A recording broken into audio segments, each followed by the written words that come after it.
Natawa ako dito sa isang komento ng DDS. Unang-una, hindi niya alam na AI. Gano'n siya kagunggong. Anyway, kawawa naman. Kawawa na. Ako po inaawa doon sa mga taong hindi nila alam kapag AI or hindi nila alam kung fake news or hindi nila alam kung fake yung photo or hindi. Naaawa ako kasi alam nyo tayong may mga kapasidad na nanonotice natin kung ano yung mga peke. Meron tayong kakayahan, 'di ba? It means we are blessed. Blessed tayo dito sa mga mas blessed tayo sa kanila kasi meron tayong kakayahan para ma-notice natin kung ano yung peke or hindi, AI or hindi, kung budol ba or hindi, fake news or hindi, 'di ba? So, tayo we are blessed na kahit papaano biniyayaan tayo ng katalinuhan, 'di ba?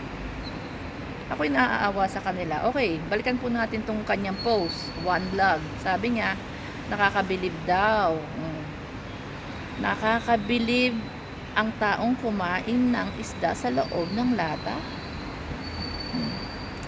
So, nakakabilib din yung taong kumain ng bird sa loob ng itlog.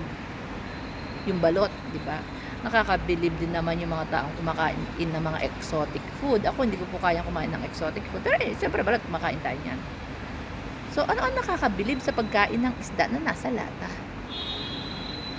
Ako, ito lang uulitin ko lang po. Ako natatawa ako dun sa comment, napakababaw. Dito ni One Vlog. Mabilib ka sa sarili mo. Kung ikaw man ay mabuting tao, lumalaban ka ng patas, nagtatrabaho ka, nakakatulong ka sa magulang mo, or nagpapaaral ka ng mga kapatid mo, or tumutulong ka sa pagpapakain sa mga kapatid mo, sa pamilya mo, ikaw yung nakakabilib.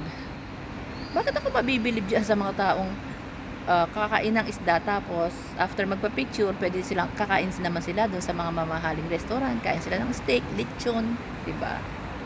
Ano nakakabilib doon? Mabilib ka sa sarili mo.